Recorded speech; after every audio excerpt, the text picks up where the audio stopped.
Yo, what's up guys? We have another video of the 48 Days to Power series. I hope you guys are enjoying these.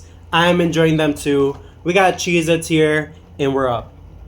Law 23. Concentrate your forces.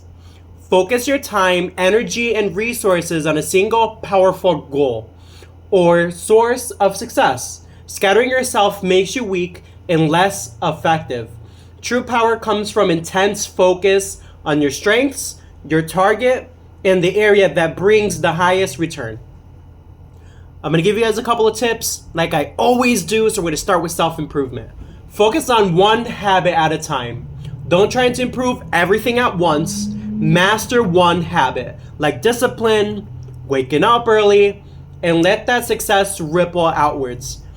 When it comes to self-improvement, you want to focus in one area. Don't try focusing on money. Don't try focusing on God. Don't try focusing on improving in your job. Don't try to be home and focus on doing your chores perfectly and perfecting that. Focus on one thing only. Maybe that was a bad idea. But if I'm doing YouTube and being an artistic person and playing the guitar and I'm trying to be a professional at all this, you can't master something. Concentrate on something that you truly love. For me, it's cars, so I'm going to be spending my money on cars, spending my money on experiences and knowledge, spending the money on books and how Porsches work, how Hondas work. Focus on one area so you can dominate in it and set yourself ahead. Number 2, double down on your strengths. Concentrate your energy on what you're best at instead of trying to fix every weakness. Double down on your strengths. Self-explanatory. If you're a very good artist, double down on your skills of drawing. Maybe diversify on working on pen and pencil or being a painter. You know, that's still in the area of artistry, and dialing down on those. If you're a person that does really well with investing, double down on investing. Maybe it might be investing in crypto. Maybe that might be learning how to do trades day by day instead of waiting for the whole week to end and then escaping from your trades. You know, just trying to double down on your strengths. Number 3, create a personal vision. Know your why and make sure all efforts point in that direction to avoid burnout and confusion. Create a personal vision. I say this all the time to every friend that I know, is create a dream board. Have everything planned out that you're trying to do within the year, within the month, within the week.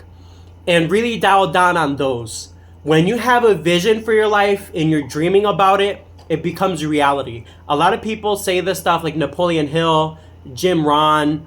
Your mind is very powerful. C.S. Lewis is another good one.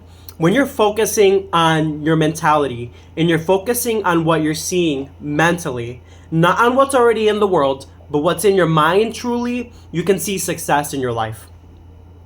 If you see depressive thoughts, if you see tomorrow's gonna suck, it's going to happen and you're gonna be let down. But if you wake up in the morning and you tell yourself, today's gonna be an awesome day, I'm gonna execute everything that I had planned out for the day, and I'm gonna go shake that girl's hand, you know, I'm gonna go talk to her, you know. If you have the motivation, you can see it through. That's why a personal vision is very important.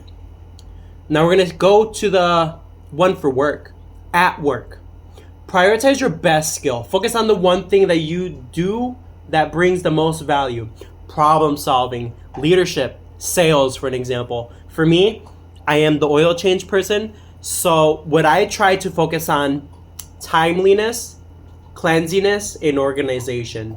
When you're focusing on timeliness, not a lot of people do their jobs in a timely manner. They mostly try to take their time to make sure that their task is done right, but you can work with integrity and be speedy at the same time. You just need to know how to plan that execution. It's routine. You need to have a good routine. I place this wrench right here because I know I'm gonna grab that to tighten the drain plug gasket. I'm gonna grab my oil bucket, set it very close so that I know when the oil is gonna get drained, it's right there next to me. Just having a routine. If your best skill at your job is being a cashier, focus on interacting with the customers, making them feel comfortable and invited. Not a lot of people do that. You'd be very surprised. A lot of cashiers are very much like, yeah, here you go. have a great day. And they say it nonchalantly. But it's very rare you find somebody with character, with energy, and with emotion. Number two, avoid multitasking. Again, this goes by against society today. They want you to multitask in everything. So channel your energy into finishing one meaningful task rather than completely juggling many. Avoid multitasking. It's easy. I'm here talking to the video right now and have my notes aside. I don't have anything else distracting me. I might be hearing my dog chewing right now, but it's here and I'm present. That's the thing about avoiding multitasking and focusing on one task.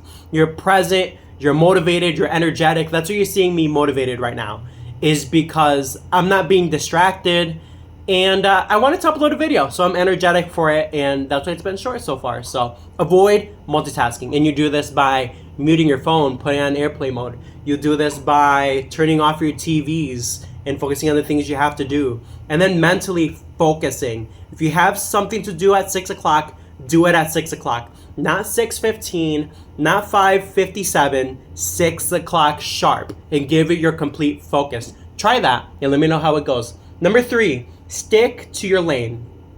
Don't get distracted by office drama or spreading yourself too thin across projects. Specialize and stand out. Stick to your lane is be the person that knows his craft very well and does it very well. When you do your task very well, it's very hard to find somebody that's just like you, especially when you're truly committed and you're doing it enthusiastically.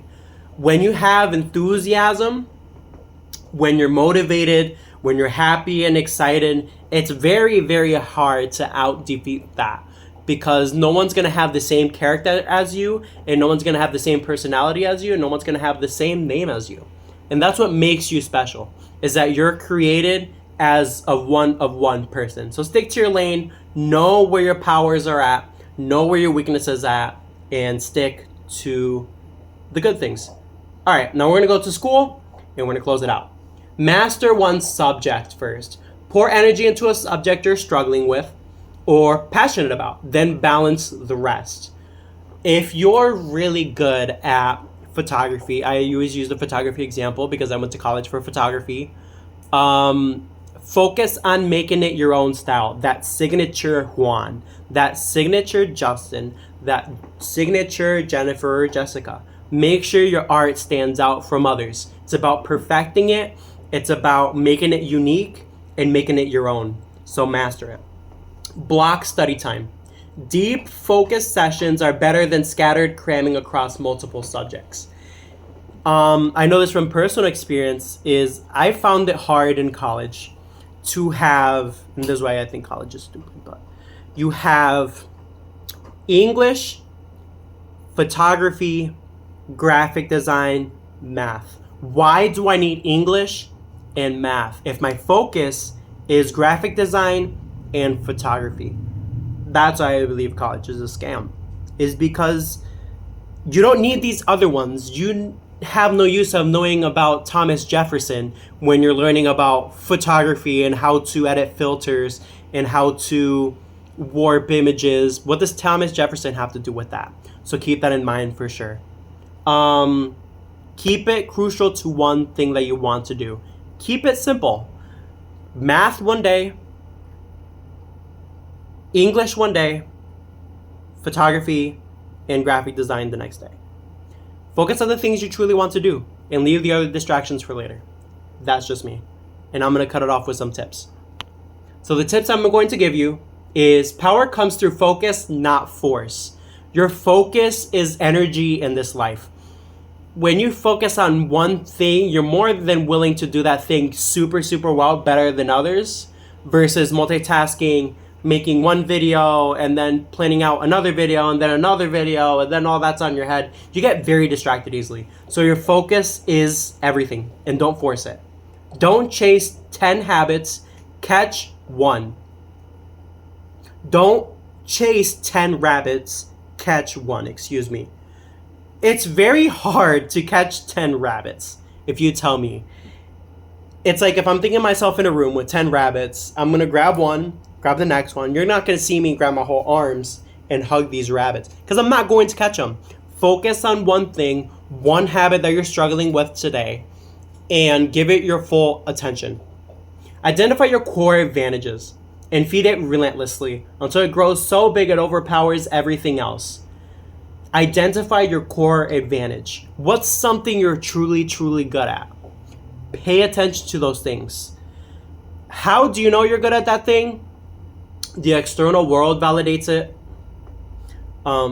As Christian people, I do have to emphasize on this, is God confirms this with opportunities and other Christians around you that support what it is, and it's not going against God's word. That's Christian understanding again. But worldly, it's what the world sees that you're really, really good at. If you're a comedian, the world says, you're very, very funny. I really, really enjoy this. And you get this confirmation constantly and constantly over and over again.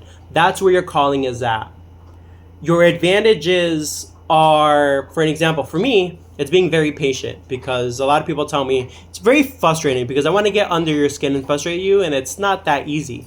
So pay attention to those things. So for me, it's about being patient. And for me, as this example, is working on cars. I've been told that I do a lot of good work. Sometimes I mess up, but for the most part, they believe I'm honest and pretty reasonable. So, key quote: intensity defeats excessiveness every time. So pay attention to that. That was today's lesson on Law 23. Concentrate your forces. That's going to be it for today's video. I hope you guys enjoyed this episode of the 58 Days to Power. I'll see you guys for the next one. I love you guys. You already know. God loves you too. Peace out.